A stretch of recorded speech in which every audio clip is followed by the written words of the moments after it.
Nagpahayag ng kahandaan si Pangulong Ferdinand Marcos Jr. na buksan ng kanyang Statements of Assets, Liabilities, and Net Worth o SALN, kaugnay pa rin ng issue ng mga katiwalian sa mga proyektong pang-infrastruktura. Bukod kay Pangulong Ferdinand Marcos Jr., bukas din si Senate President Tito Sotto na buksan ng kanyang SALN upang matiyak na malinis ang kanyang record. Hinihikayat rin ng Pangulo ang lahat ng kanyang mga gabinete na buksan ang mga SALN nito para matiyak sa publiko na malinis ang kanilang hangarin. Tunghayan ang detalye sa report ni Criza Lopez.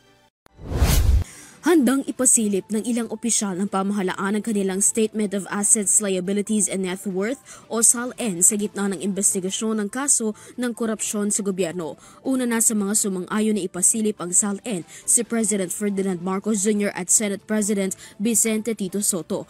Pahayag ni Pangulong Marcos, susundin niya ang dati pang kautusan na ipinatigil noong huling administrasyon. Anya, handa siyang ibigay ang SALN kung kinakailangan. Follow the new rules. We'll follow the old rules. These old rules were suspended in the last administration, where the SALN was. It was much easier to get a copy of the SALN and to examine it. And I was quite surprised to find out when I first came into office that that was no longer the case. That it was almost impossible, in fact, to get a copy of a people's SALN.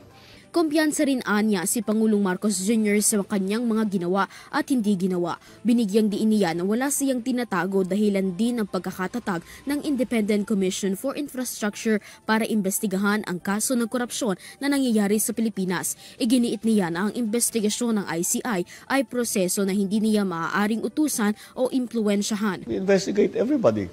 We follow the evidence, and wherever that leads is not something that we try to direct or influence. Hinihikayat din ng Pangulo ang miyembro ng gabinete na gawin ding bukas ang kanilang SALN para sa transparency na hinihingi ng taong bayan. Samantala sa text message ni Senate President Sotto, handa rin siyang ipakita ang kanyang SALN anumang oras. Ilang mga senador pa ang nagpahayag ng suporta sa muling pagbubukas ng SALN sa publiko.